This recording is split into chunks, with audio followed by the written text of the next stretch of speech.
Okay, wow, that was quick. I think this is one of the first times I've actually been somewhat on time. I mean, what classifies as being late? Is it like a minute? Some of you guys go crazy if I'm like 30 seconds late. Where is Greg? Where is Greg? And look, I get it, right? You've been waiting here a while, and I appreciate those of you who especially have been waiting for uh, 30 or so minutes ever since I created the little live stream pop up.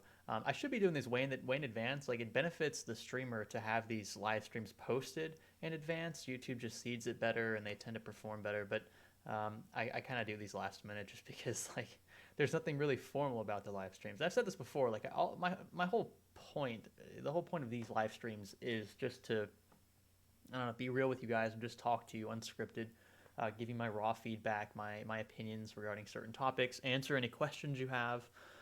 Speaking of which, questions regarding Zen 2, which are Ryzen 3000 series chips, will be ignored. I'm going to say it up front. We obviously cannot say anything because of the NDAs we all agreed to when we were sent the kits.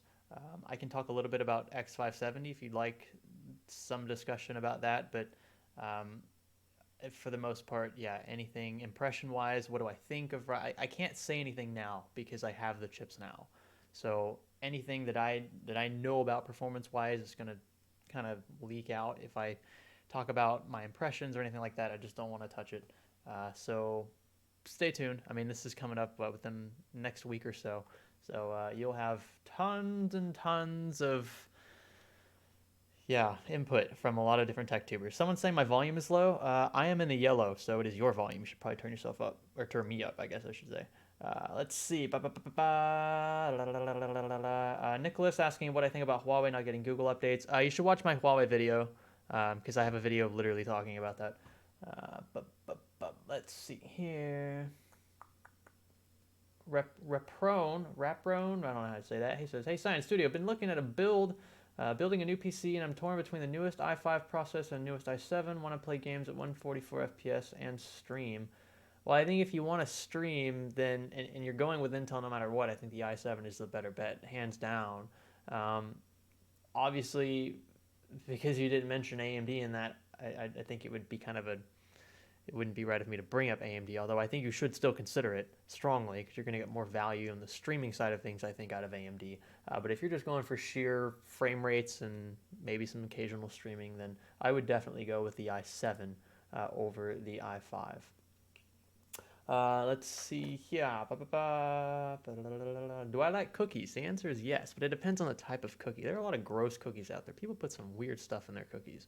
I like very simplistic cookies like sugar cookies, snickerdoodles. It's really about it. I don't like anything else. Chocolate chip, like that's the de facto cookie, but yeah, thoughts on the new Tai Chi? Look, the Tai Chi is a really nice board. There's a ton of features in that board. I haven't even gone through half of the features yet. I'm trying to put together a feature set for a video dedicated to that board. But it is an expensive board, and I keep re-emphasizing this because AMD told us this specifically when we were talking about chipset support back at Computex. X570 is not required to run Zen 2. X470, from what they told me, is going to be the by far the better value chipset.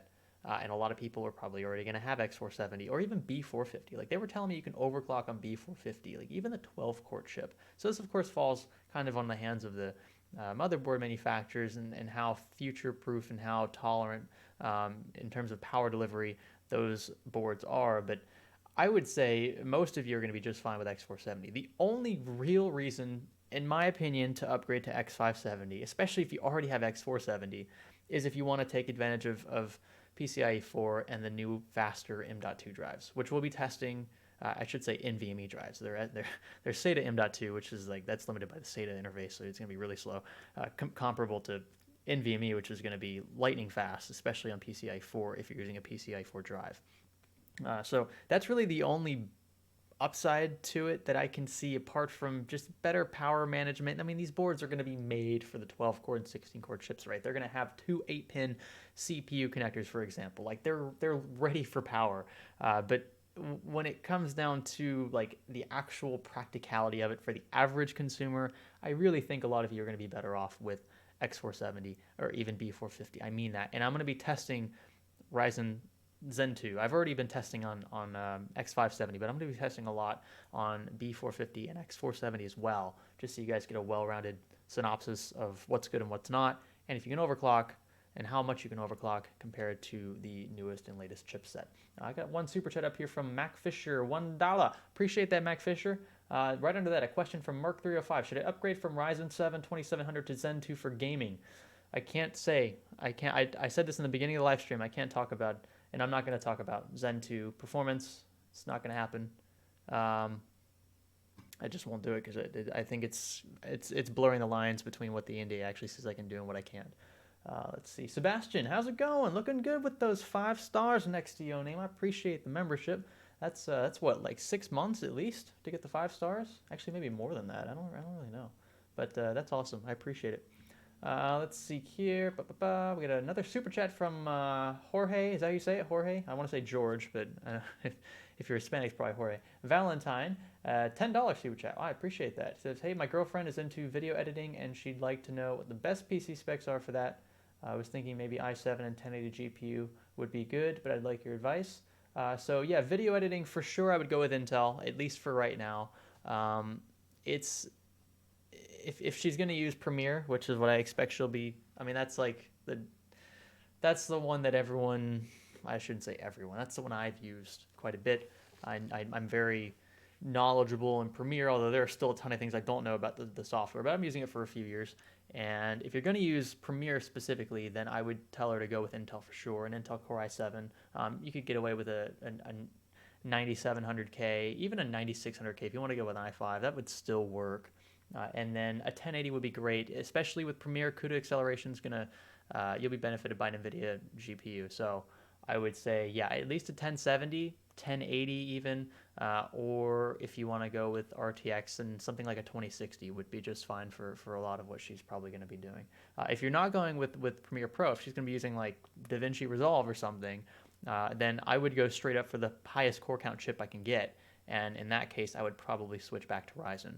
I know Hardware Canucks, I think, did a video talking about that. I mean, DaVinci Resolve is by far more stable, and that is something I've been trying to slowly transition into. I did a couple of my videos at Computex this year on DaVinci Resolve, and it was so much better. For some reason on my laptop, Premiere Pro just gets a little iffy and will crash every now and then. And so I tried DaVinci Resolve, and it wasn't as fast for rendering as Premiere was. Granted, I have the MX150 in there, so I can do the quick sync encoding for Premiere. So it speeds it up if you have a dedicated GPU.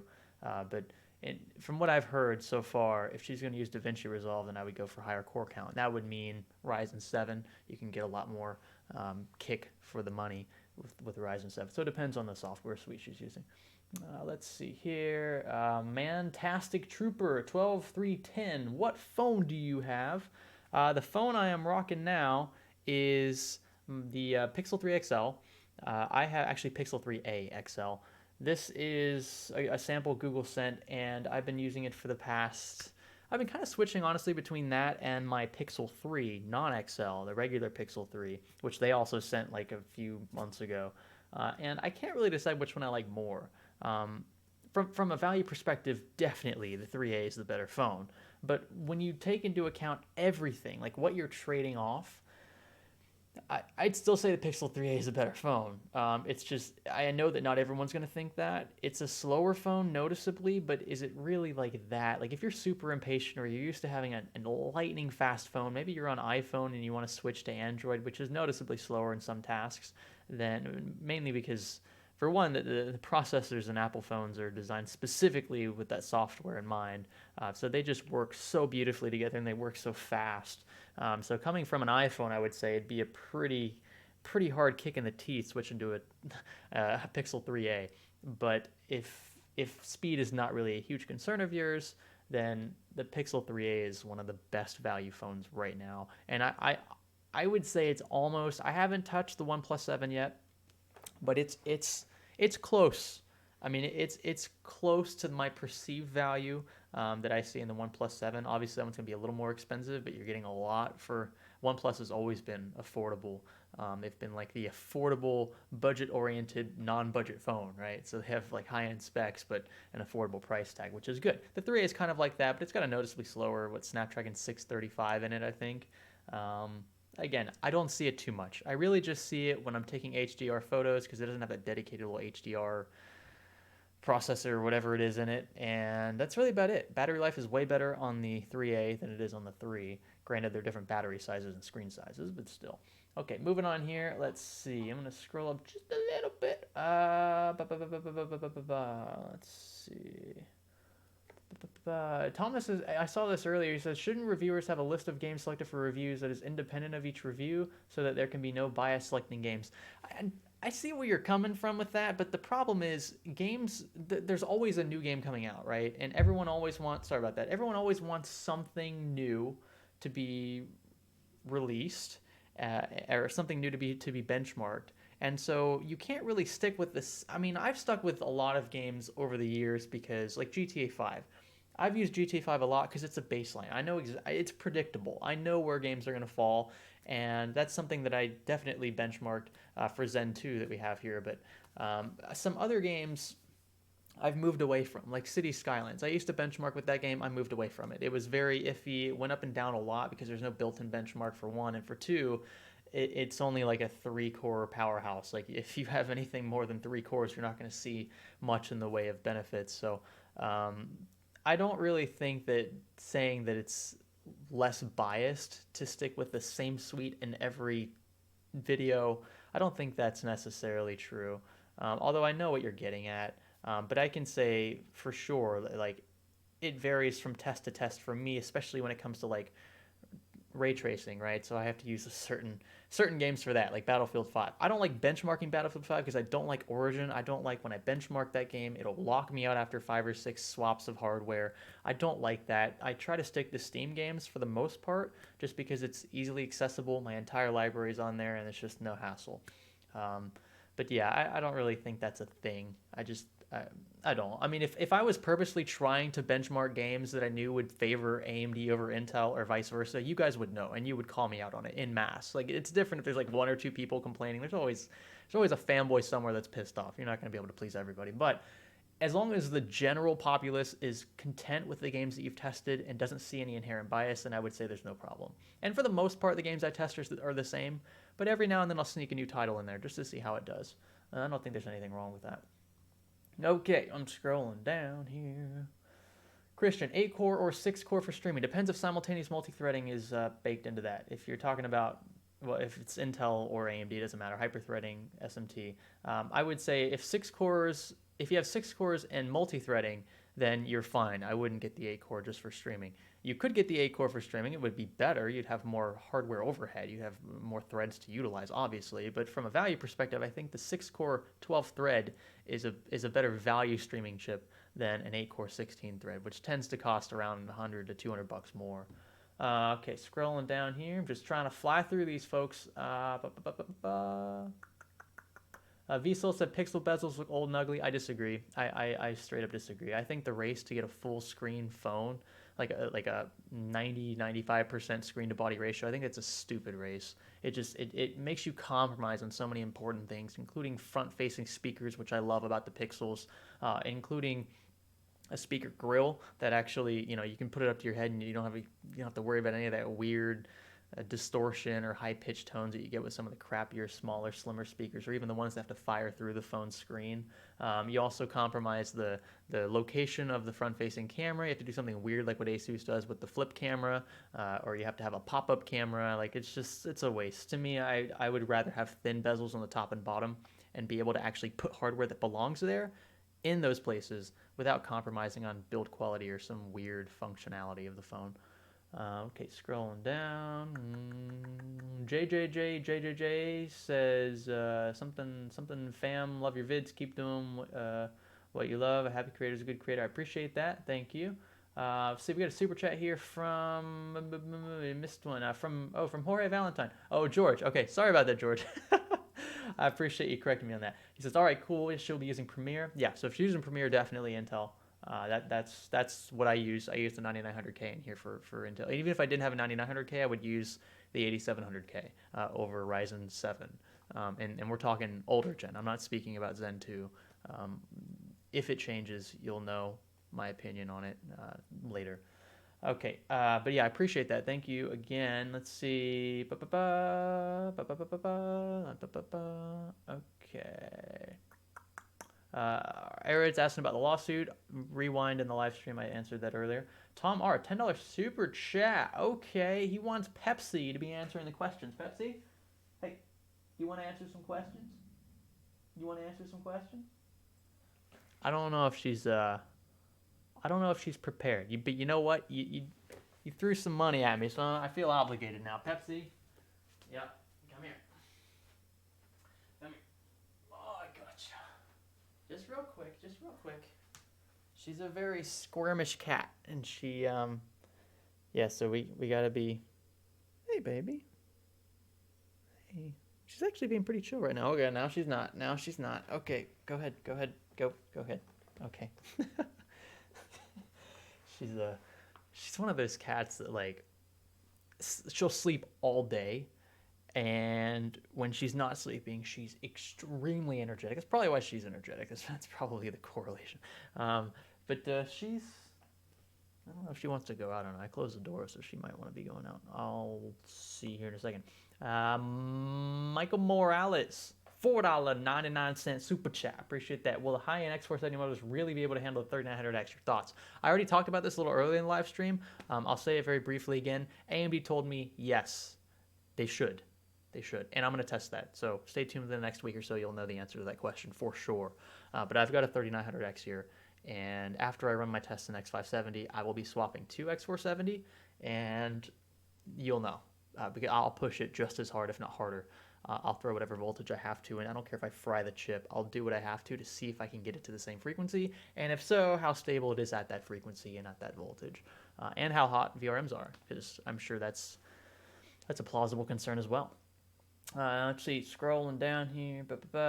She asks, which case right now would you recommend for the best airflow? Best airflow, if you watch our case reviews, we have cases, like a whole list of cases. The best airflow cases that I've tested are the P600S from Vantex. That nylon mesh on the front and top does a heck of a lot. It really is porous, and it allows a lot of air in unimpeded. Also, the Meshify S2 is a really good case for that. Trying to think of some other cases. It's like if you just want a really airy case, I mean, anything with a mesh front panel that's not like a double or triple mesh like what Enermax did, you have to modify that, take out that second dust filter. But in my experience, the two cases that I've tested recently that are really good in terms of airflow are the P600S and the Meshify S2 for obvious reasons. Banana Bread 04, $5 super chat. I appreciate that. How's the lawsuit going? I said this early in the live stream. I feel bad. I can't say anything else right now, and I won't until I have heard back from both my lawyers and the magistrate who is in charge of the case. So you'll know when I know what happens, whether or not the magistrate decides Indiana has jurisdiction. So if they have jurisdiction, then we'll be going to court and we'll actually have to defend ourselves, and we will. But that's all I'm going to say for now. Let's see. What's going on? Juan says, good evening, mate. What's up, dude?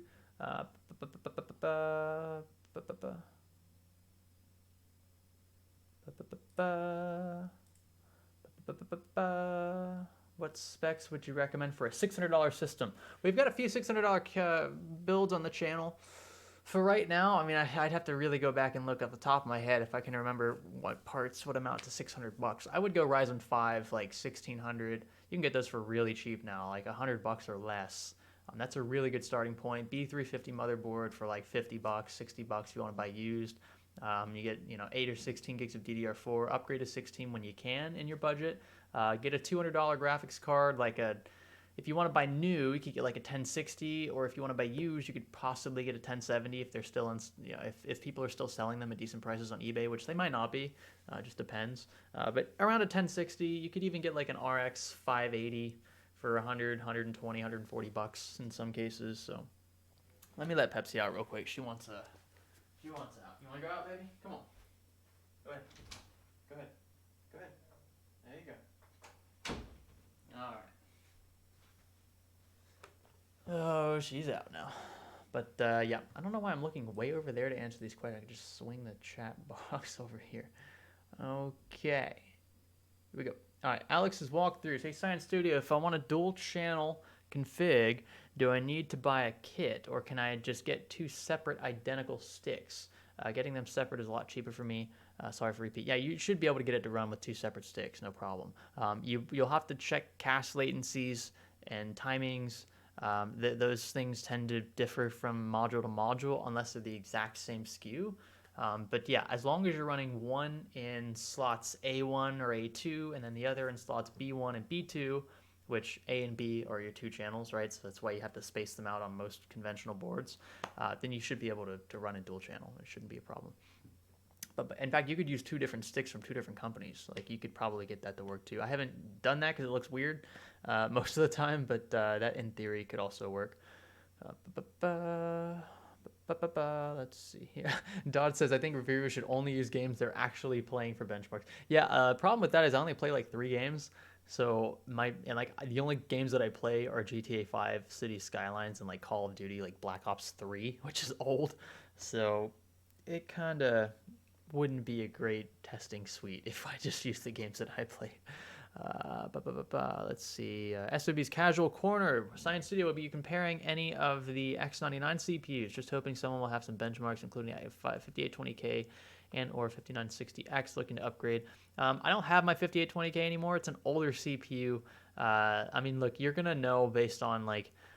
All you'd have to do is just put 2 and 2 together. So if you know how your CPU stacks up against an 8700K, for example, then all you have to do is just see how well the 3900X compares or stacks up against the 8700K, and then you know where yours stands, right? So you can kind of like combine both deltas. That's as close as it's gonna get for me. I'm not gonna go that far back. Haswell E is just Haswell E, Broadwell E, like that era of X99 chips. I don't really think it's worth going back for because a majority of my viewers are still on consumer grade stuff. I mean, that's for obvious reasons. It's just more affordable and typically there's more value there for the average user. But I will be comparing, I'll be using the 8700K as a baseline. I'll be using mainly CPUs that fall into the same price categories as the 3900X and the 3700X, which are the two that I have here. So if it falls around the same price as the 3900X, it'll be compared to the 3900X. If it falls around the same price as the 3700X, then it'll be compared to. I'm not worried about mismatching cores or any of that because Ryzen buyers typically tend to favor value over sheer performance, which they'll openly admit, and I frankly agree with that assessment in most cases, unless you absolutely need the best for whatever reason. Like in my case with Premiere, I definitely benefit from Intel at this point, and so I will pay the Intel tax to have those advantages in Premiere because that's a large part of what I do on my PC, right? But for the average user who maybe just plays games and streams occasionally, does a lot of like Chrome tabbing and stuff like that, like stuff that's not super productive in that sense, unless I guess streaming would count for that, but nothing that's like super professional. I don't know. I don't want to offend anybody, but like, unless you're doing some really super hardcore compiling or just like something that requires you to use either AMD or Intel, I would tell most people to buy Intel strictly because you get more value for your dollar. And that's something that I'm sure many people would echo. But I plan to just compare things on the basis of price because I think price to performance is a fair assessment. And it's an assessment I frankly should have been doing that from the beginning. I was kind of just doing, well, this has 6 cores and this has 6 cores, so which one's better? Well, if this one's better, but sorry on the camera. If this one's better, but it costs more, whoop-de-doo, who cares, right? The whole point is these two CPUs are the same price, so which one's better for the price? That's what I want to answer in my Ryzen 3000 reviews. So that's my approach. I don't expect everyone will take that approach, but that will be mine, so at least you know what to expect. Victor's asking you about my opinion on the RTX Super lineup leak or NVIDIA trying to piss on AMD's launch. I don't know much about. I don't follow these kinds of leaks anymore. I just don't care. If it comes out, it comes out, and then I'll tell you what I think. But right now, it doesn't seem all that fantastic to me. So I haven't really done much in the way of research regarding it. So yeah, I kind of feel bad. I don't have much more to say about it, Victor's, but it's just it's the leaks. Just you could go into an endless pit with leaks, and I don't want my channel to become that. So I'll talk about it occasionally in live streams. I just don't know enough about it to to tell you much about my opinion. Let's see. Music, any update in lawsuit? You'll know when I have an update on the lawsuit. You'll have a video from me on the channel with an update. Let's see. Unique Gamer, $5 R. I don't know what R currency is, but I appreciate that. Let's see. It says, "Hey, my first live stream. What max VRM temps do you recommend for an R5 1600 at 4 gigahertz, 1.35 volt?" I don't know the way that I measure VRM temps. You can do it in software, but I typically will probe, and that's because I know exactly where I want to probe every time I test for temps. I can't recall off the top of my head what I was comfortable with, especially with like the cheaper A320 boards that we tested. You'll have to go back and watch my A320 board review because I think I throw up a few different VRM temps that I had probed myself, just to show you kind of like a baseline and like a more worst case scenario. Yeah, if you're running at 1.35 volts at 4 gigahertz, your BioStar is probably going to be just fine. Like it would take a lot, unless it was just terrible VRMs, uh, to bring that up, to a level that I would say is concerning. Let's see. Pixio has a 165 Hz 1440p at 300. I think they've been wanting me to review that one. That is the Hayabusa, I want to say. I think they named it after the bike. I'm pretty sure that's the one that they're talking about. That's an incredible value. But it is, I believe, a TN display, and I'm not sure about colors. Like if it's that cheap, they had to make a compromise somewhere. Else everyone would be cutting, manufacturers off of the knees to get those extremely low prices in there for those monitors. So we'll see. I'm gonna review one for sure. I just have to make time and space. And right now with Ryzen, it's consuming my entire work week. So we'll see. Ba, ba, ba, ba, ba. Kofasa at Science Studio, have you seen those next-gen iPhone design leaks? Don't you think it's too ugly for an Apple phone? Yeah, look, I've never really hated iPhone designs. I can't really recall. The iPhone 5C was looked a little like toyish, like a little kiddish. I thought the white one looked okay, but like it was just iPhone 5C to me was like the bane of the iPhone's existence. And then really after that, the 5S was good. I liked the 4 and the 4S. The 3S was cool, but and I remember some people were complaining about the 4 because the 4 like was it was sharp on the edges and it was kind of more squared off around it, right, around the edges, and people hated that it kind of cut into your hands more. You could feel the creases in the phone, the 90-degree turns instead of the smooth curved back like that was in the 3G and 3GS. The 5 was fine. Yeah, the 5 and 5S were good. The 6, 6S, 7, the 8, like they were all fine to me. Like I didn't really think that they were ugly, but this new design, it's the camera bump. It just looks ugly in my opinion. If that's actually how this thing looks, like the camera thing, they could have. I would have preferred them to have 3 lenses straight down in a line and then put the flash off to the side or something. But the problem is the reason why phones have bumps in the cameras, it's not because there's anything under the camera that's really like, it's the camera itself that needs to be that big. The lenses, the spacing between each of those lenses in there, it needs to be a certain distance, and if it's not, then you compromise things like like just the ability to focus up close or to maybe sharpness. Like there's a lot of stuff to consider, and that's why lens spacing is really important, especially for small sensor cameras like those in most smartphones. So they almost all have bumps for that spacing, the extra spacing they need. There was a certain point when phones were so thick it didn't matter. There were no camera bumps because the phones were thicker than the camera bumps needed to be. But now that phones are so thin, the cameras themselves, it's kind of hard to shrink a camera when you're talking about actual lenses that need to be in place, and a sensor size to boot that's going to matter. So they have bumps, and the Apple iPhone, whatever this one's going to be, I don't even know, the 12 or whatever, is just no, the 12. That'd be the 11. I don't know. I'm not. I'm not even keeping track. I know they have the 10s and the 10s Max and the 10R. So I assume I guess the next is gonna be the 11. I have no idea. But yeah, the bump just doesn't look that great to me. It's a good question. Um, I, I think it was who was it Google that leaked their own Pixel 4 design, and people were initially complaining because we saw some leaks that were. I shouldn't say that they leaked their own. They didn't leak it. They teased it. That's it. It's a teaser. A leak involves unintentional, distribution of information, but they teased it. They intentionally revealed it to an extent.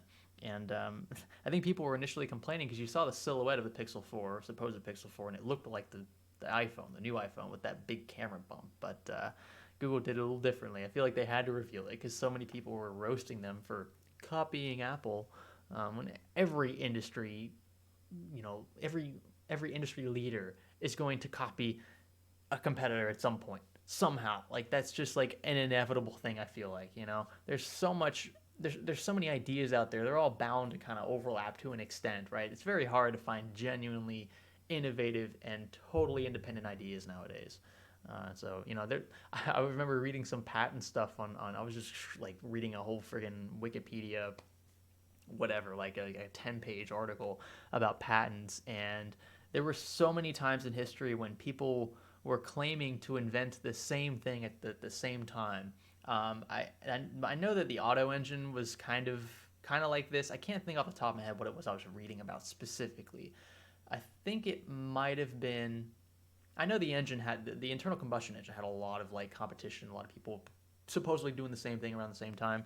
But I think it was the transistor I was reading about. One of the first transistors used germanium instead of silicon. And supposedly there had also been, and I don't know if this is accurate, I can't remember what it was I was reading. I think it was a transistor. Supposedly there was another inventor of a very, very similar device somewhere else. And they had also filed a patent. And when multiple parties file patents that are almost identical, like what does the patent office do? Like you have to verify who actually had the idea first, and that's really difficult to do, especially like in the 1930s, 40s, 50s, and even earlier than that. Like it's hard to verify that kind of stuff. So um, let's see. It's going down here. Fred, 125 Filipino. I don't know what that is. I think it's Filipino. I appreciate that. ITX question from a Dan Case user. Do you think we can get away with air cooling the 3900X, 3950X with a 125 LP cooler? I can't talk about Zen 2. I said that earlier. Sorry, I don't want to feel like you wasted the question, but I said earlier, for obvious reasons, because of the NDA, I'm not going to talk about anything cooling-wise. We can't legally talk about it. We could be sued for it. We're not. Yeah, we're just not doing it. So I'm not going to mention anything about performance, cooling, potential, voltage, any of that stuff until the NDA is lifted. Okay, let's see here. Scrolling down. There's Brian. I see Brian in the chat. I think I'm a little behind in the chat here. I'm pretty high up here. Brian says, yeah, Greg and I will have to do live streams soon, and we will. Like, we were in big talks during Computex about getting that started back up. We want to actually do the dual live streams that we kind of did in the past, but we want it to be more official. We're having a legit thing in place. We want to do a lot of giveaways and stuff in those. So, yeah, I think after Zen 2, because we're all slam packed with the Zen 2 launch, so I think after that we'll have enough time for sure. We'll do it up. Let's see, scrolling down here, scrolling down. Someone said my mic is low. I'm in yellow. Like some of you are complaining, but a lot of you aren't. I can turn myself up a little more, but I don't want to peak. So I don't know what you guys are listening to me on, but it's showing me up there. So, blast me on your speakers if you have to. There's no other way around it. I don't want to peak for some people because I'm pretty close to peaking. Like when I pop, that wasn't so bad. I gotta like pop. It helps to have a pop filter or whatever this is. This is like not really a pop filter, is it? Sorry. Okay, scrolling down here. Nick, still being sued. Yep, still being sued. Talked about this early in live stream. Rewind if you can. Let's see here. Pater Strother asking about thoughts on the iPad Pro and iPad OS. My thing about tablets is they were never really able to do what laptops did, and that was the reason why I never really pushed for tablets, because if you needed something portable, chances are you probably needed it for a kind of a work purpose, right? It's nice to have a bigger screen to watch YouTube videos, but the practicality of that, honestly, with phones being as big as they are now, in my opinion, has kind of overruled the viability of a tablet altogether. I know that iPads, the new iPad Pro is looking really, so at least it has the last gen iPad Pro with the 120 hertz screen. It looks really nice. The screen it's a really nice display. Of course, Retina as well, and it's a very slim iPad Pro, but I don't see the viability in it. She makes it work, but for what I do, there's no way I could. Even with a keyboard, it's just too weird and awkward for me. And the operating system, I think, is a big downside to that. So I would almost always rather use my Ultrabook, and I get around the same battery life, a little worse. It depends on what I'm doing. Tablets tend to last a bit longer, but they're lower overhead, right? So if I'm like editing and stuff, I'm gonna need my laptop for sure. And that's really the only time I have my laptop outside of the studio. Like I'll use my laptop in the house to like type a script up if I'm sitting on the couch, but for the most part, if I'm using the laptop for serious things, it's going to require a lot of horsepower. It's going to be because I'm on a trip somewhere that requires me to edit, and I would much rather do that on a laptop than an iPad Pro. So that's the only reason why I've never really pushed for them or advocated them. It's just not I'm not the target audience for it. One-on-one arrows. I answered the Huawei question a bit earlier. Let's see here.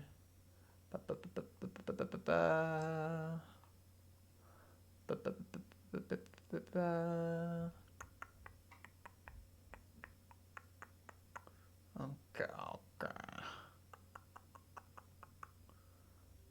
Do you think the eye can actually see 8K res or 4K is pretty much the limit? There's actually an equation you can use for that. We've talked about the optimal viewing distance, Kofasa. I invite you to watch that video because we literally talk about the perception of pixels from certain distances, right? So at a certain PPI, at a certain distance, you kind of lose the advantage. You have to get a lot closer to distinguish pixels, although people will swear by being able to tell the difference anyway.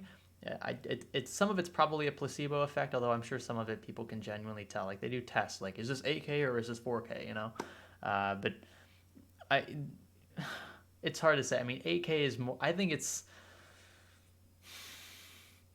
I don't really think there's going to be a practical reason to buy an 8K monitor at around 32 inches.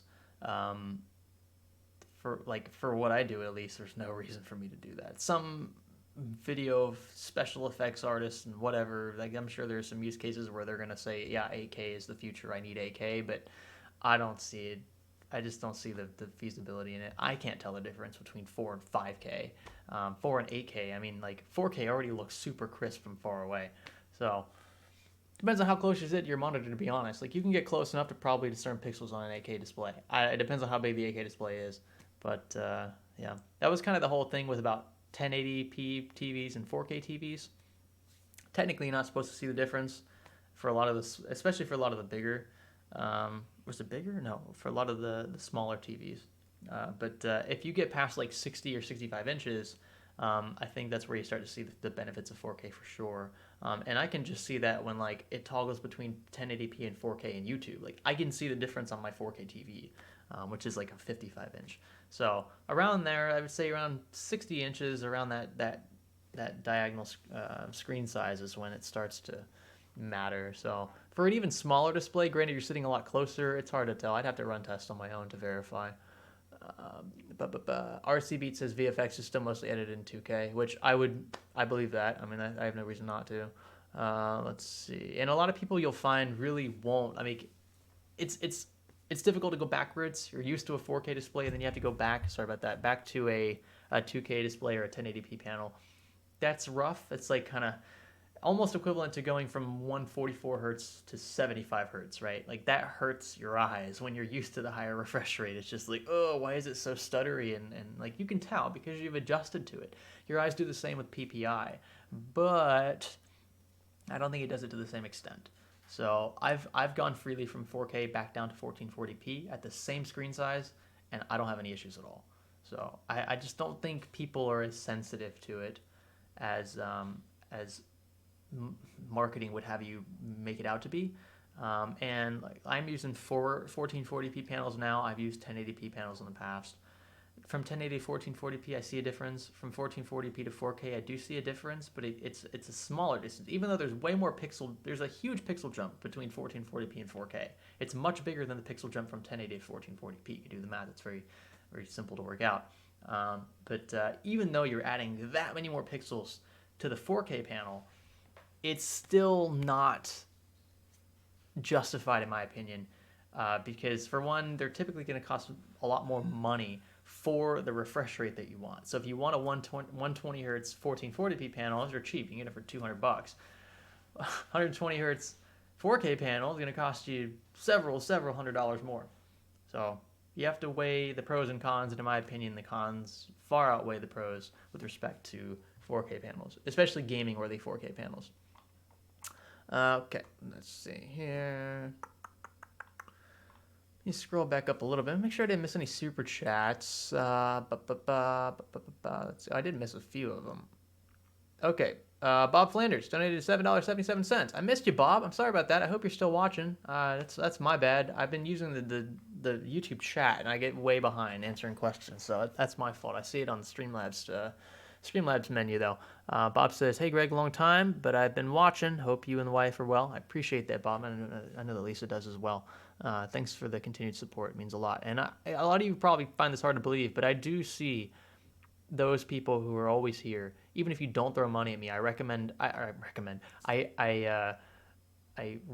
That's the word I'm looking for. I recognize names. I do. I don't do it consciously, but I do see a lot of you who are like I don't want to say repeat customers, but you're here a lot and you ask questions and you comment and I see you and I appreciate that. You don't have to be a member. You don't have to throw money at me to get that attention, but I do notice it and I appreciate it. Let's see here. Scrolling. Let me scroll up just a little bit. Did I miss one more super chat? I think I missed one more.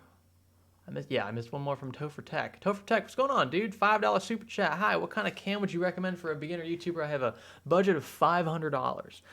For $500, I would recommend a Panasonic G7 or a G85. I used a G85, which was about $700 at the time, but they're a little cheaper now. If you want to buy them used, that's what I recommend. I would trust used over, for cameras. As long as the pictures look good, eBay will protect you for the most part. If you get the camera and it's trash to hell, then you can probably get a refund. So that's my recommendation. Buy used for one, and that will get you a bit more bang for your buck. Albeit with a bit of risk, but again, you can typically mitigate that with pictures and talking to the seller. And then I would stick with Panasonic. Tends to offer really competitive camera prices, seeing as what you're getting for the price. So the G7 is a really good start. The G85, which has the G85 is the one that I used, and that has like the electronic image stabilizer mixed in with optical image stabilization in the lens and also in the body. It's like a really good combo, so it's really smooth video. I used it a lot for vlogging, but it is a bit more expensive than the G7. So I would say G7 for starters and kind of play around with the specs in that range. You get 4K 30, really crisp 4K 30 for that price. So I think it's a good start. Okay, here, let's see. Kofasa, what's the first math or calculus subject you took in school? The first math, well, if you're talking about college, the first college course I took for math was Calculus 2. I had finished Calc 1 in high school, and then I took Cal 2 in high school, but at the time I thought I was I was appointed to the Air Force Academy, and they make you take everything all over again. So in high school, when I found out I was appointed, I just I didn't take the end of year exams seriously. The things that didn't affect my grade, they were AP classes. So AP stands for Advanced Placement. It's just like a college credit course that you're offered in high school. But at the end of the year, regardless of your grade that you get in the course, you have to take a final exam that encompasses everything in the curriculum for that semester. And if you don't pass, if you get you can get a score from 1 to 5, and I think you need a 3 to get credit in some colleges. Some colleges only allow 4 or 5, it's pretty tough. You got to know your stuff to get those scores. And I think I got like a 2. Like I didn't even bother relearning everything that we were taught earlier in the year. I should have in hindsight, because I ended up not staying at the Air Force Academy. I ended up going to engineering school. So I took Cal 2 first. I had a professor that I still remember. It was Kindle. Kendall was a really good guy, and he was a younger guy. Like a lot of the professors in school were older, kind of harder to relate to, and they have different methods of teaching. The younger guys tend to be more like, up to date with like the students that they're teaching, and they tend to relate a little better and teach a little better, at least with some of those more core classes. And Kendall was really good. And I remember the first test I got, I didn't do well. My first test score was a 51. And I mean, that's not good at all. Like, you're not going to be an engineer if you get 50s and 60s and on like core classes, right? So that was a wake up call for me. And I jumped on YouTube, actually. It was one of the reasons why I started my channel. I started watching a guy by the name of Patrick JMT. Some of you might know him if you've been taking some math courses and maybe want to look on YouTube for help. Patrick explains math so well. It's very easy to understand. His videos are very clear. He writes everything out on paper and explains all of it, how it works, and even the theory behind it sometimes. And I picked my next grade up from a 51 to a 90. I think it was like a 90 or 91. And then the test after that was a 94. And he was so impressed with the class. A lot of us in there were kind of studying together, and we were helping each other out. And he told us, he said, if you do well on this next test, which we did, that was the one I got the 94 on. A lot of my classmates did the same. I got either A's or B's. He goes, if the class does a lot better and increases the curve for this one, then I'll let you drop your lowest test grade with the final that you'll take at the end of the year. And so we're like, oh, hell yeah, because like most of us did terrible in that first test. And I think a lot of us were coming out of high school, like this is our first college test in calculus. And so we just weren't prepared. We probably thought it'd be easier than it was. And so, even doing the homework really didn't reflect the test very well, because he tried to throw some tricks in there. And like, if you don't know what you're doing, those tricks they'll completely make you miss the problem. So we ended up getting our first test replaced with the final. And I think I got like an 84, 85 on the final. So I came out of there with a 90. I think it was like even 90 in that class. So I barely got an A. Anyway, yeah, for those who are interested, sponsored by Khan Academy.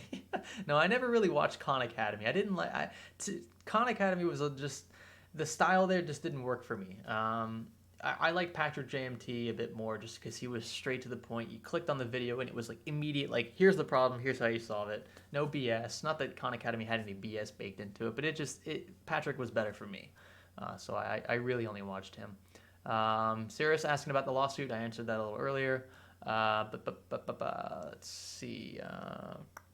The highest math class I took in engineering school was we could take differential equations, which we had to take, and then we could have chosen Calculus 3,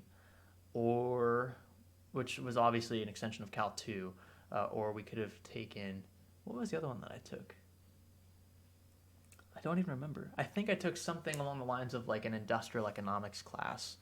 I don't remember. Yeah. So I took Cal 1, Cal 2, differential equations, math classes like that.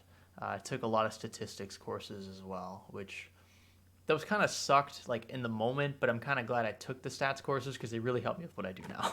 So those really helped. And then when I got my MBA, I had to take a lot more of those Excel-based classes, and that helped even more, quantify data and interpret things like that. Okay, yeah, let's say scrolling up. Peter Jordan's asking when I'm going to make videos explaining actual science. I guess he missed my video about the carbon group, because that literally answers your question. I also uploaded today a video about stellar nucleosynthesis. So there's another one for you. I bet you feel kind of stupid now. Science is anything that requires testing, and when you have to test something, I mean, think of the scientific method, right? You have a hypothesis, you think something's going to work out this way. Let's test it in an unbiased fashion to see if my hypothesis is true. Run your test, collect your data, right? I mean, I'm literally going through the scientific method right now. And then you formulate conclusions based on the data, right?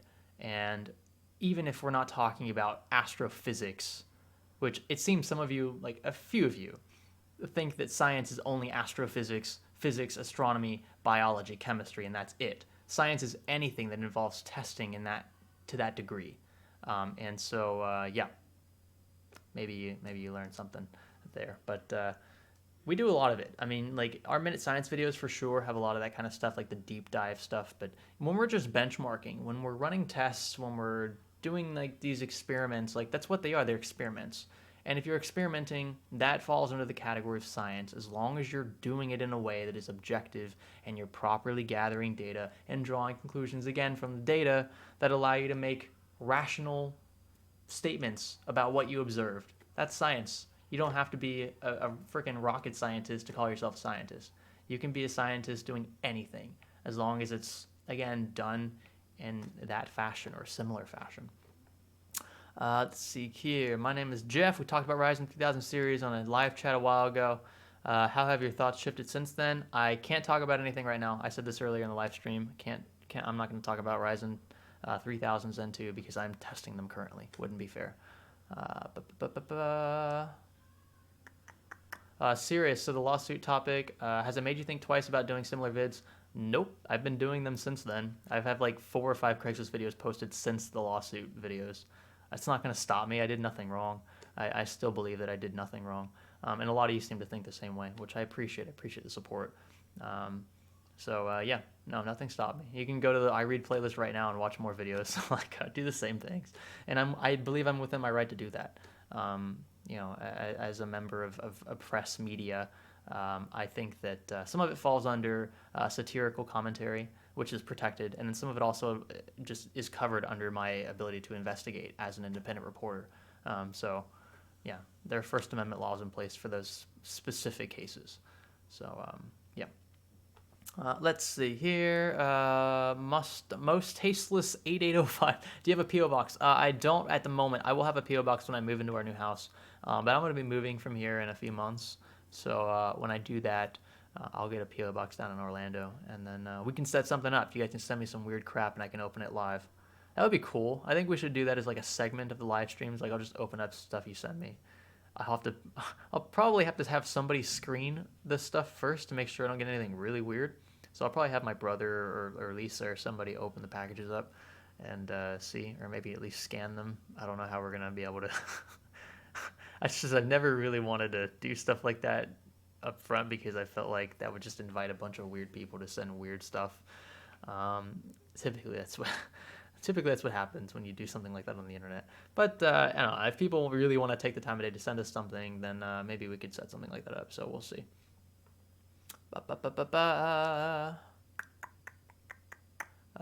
Jeff said he wanted to. Oh, you wanted to wanted to give me a not so silent nod.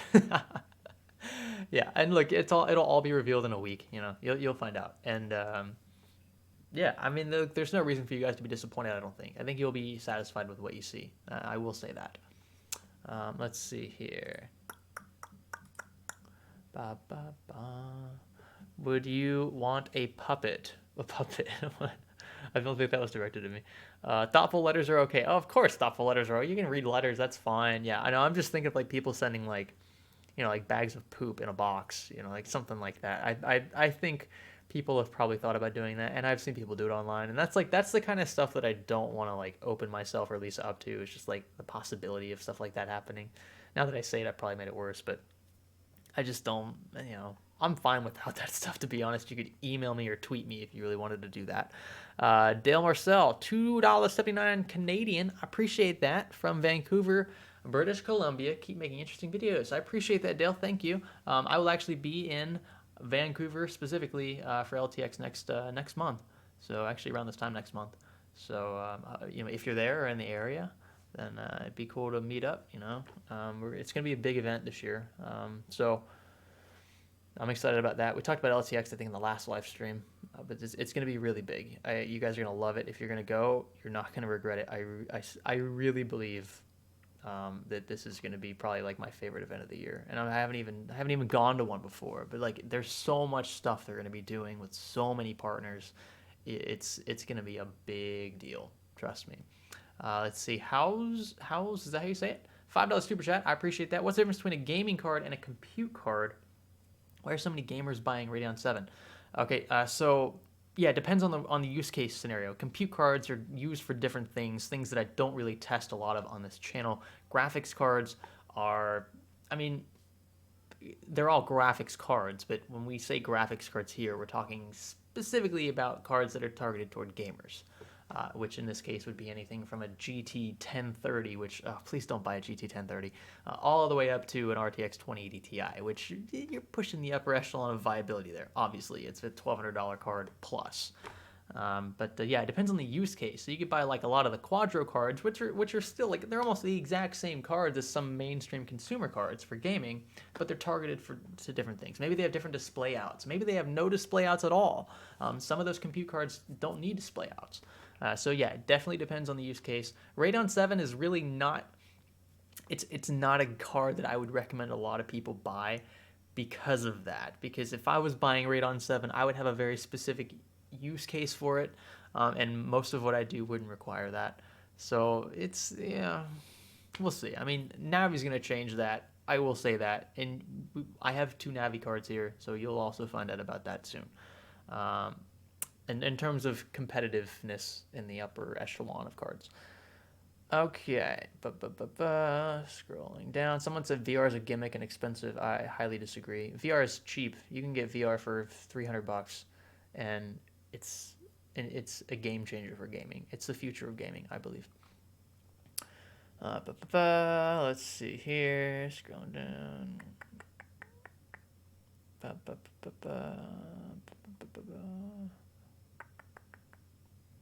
Oh, it's Chris Stoll's in here. Let's see. I see someone tags Chris. Someone tagged Chris Stoll. There you go up here.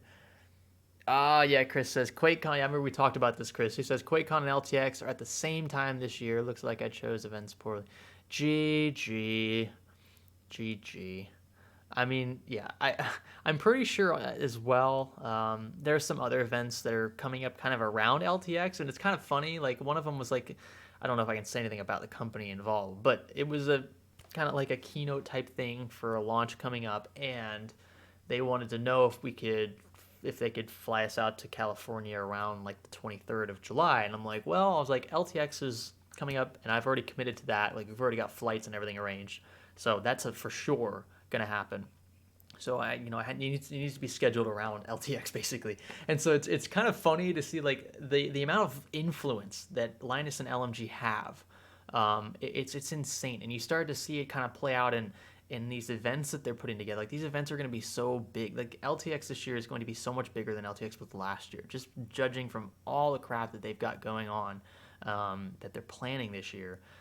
It's difficult for companies to compete for press, right? So they kind of have to work around Linus's schedule, it's like the ultimate power play. Like that's got to be such a cool feeling. So to have like a big enough party to where everyone else that you used to work with has to kind of bend to your will. That's just such a cool, I don't know. Anyway, side note, but yeah, that would be pretty dope. Let's see. Let's see, Greg, make a supercomputer custom loop tutorial. Supercomputer custom loop tutorial. I'm not sure that would be feasible. I don't know what you mean by supercomputer, but if it's what I think you mean, that probably wouldn't be feasible. Let's see here. Best bang for the buck is RX 570 for 125 used. Yeah, if you're talking used market, RX 570 is really good. You can get some of those for $100 if you want. I know I picked up a couple RX 580s for just over $100 a few months ago. Prices change, obviously, but that was a really good card for the price. I actually bought like 4 of those, and 1070s are really good. You can get 1070s. You used to be able to get 1070s for like $200. To me, those were the best value graphics cards in the used market. Now it's difficult to find them because Pascal inventory's dried up in the new market. So now people are saying, oh, well, if you want Pascal and you want my card, then you got to pay a little more for it because you can't buy it new anymore. It's supply and demand. It's like simple economics, and they're taking advantage of it, and they're selling them apparently. So the prices are right. The market dictates prices. So yeah. Anyway. You guys have been awesome. That's what we've been doing this for about an hour now. I'm about to sign off here. If you guys want to throw your favorite emoji in the chat, now would be the time. It's been a while since we've done this, but I just want you to spam the chat with your favorite emoji. That would be a beautiful send-off. So I'm going to wait to see those. It's going to take a few seconds for these to catch up, and then we will bid you farewell. So I want to see them. favorite emojis, spam them. You're not going to get blocked or hidden or anything like that. You have my permission. Spam them all you want. And wow, man, it's crazy. Talking for an hour straight, it is not easy. You don't really feel it till the end. Someone's asking about the 57X Jubilee. I'm about to have experience with it. We did something already for the 57X, but Jubilee you'll see soon. Lick Radiator for sure. All right, we're getting the emojis. I see them coming in. All right, we got Tin with the rocket, Mr. Egghead, Mr. Juggernaut, Mr. KF Gaming. I appreciate the moderation, KF Gaming. Lemon Star. What's up, Bob Flanders? Jordan. What's up, Chris? I see Chris. Oh, we got the spams. Let me see them. Samuel. I got Sebastian again. I got House. Tom R. Paul. RT. I've got West. What's going on, West? That's good to see you again. Got Kilo 1, 6001. Kofasa. I got Only Fear of Death. Got Christian. Mythic. Williams Dev. We've got Cirrus 98. PlayStation and Xbox games. Interesting name. Gortok 1. Mr. Captain. Or no, the Captain. Sorry about that. Says goodnight, Greg. Michael Pepper. Medvid Hartunian. Kyle Douglas, Pepito Lopez. I got Paul again. I got $1 bill. Impending Fish. Pop-Tart Army. Vinay. I see you. I see Bruce. What's going on, Bruce? I see Christian again with them golf emojis. I didn't even know those existed. That's pretty cool. All right, you guys have been awesome. Thank you for watching, and stay tuned. Tomorrow's video is on stellar nucleosynthesis, which is totally different from tech, but it gives me some time to focus on Zen 2. So while you watch that, think about the fact that we'll be benchmarking Zen 2 pretty much this entire week, which is exciting. So yeah, stay tuned for tomorrow's video and for videos throughout the week, and I'll catch you again next week in another live stream. Deuces.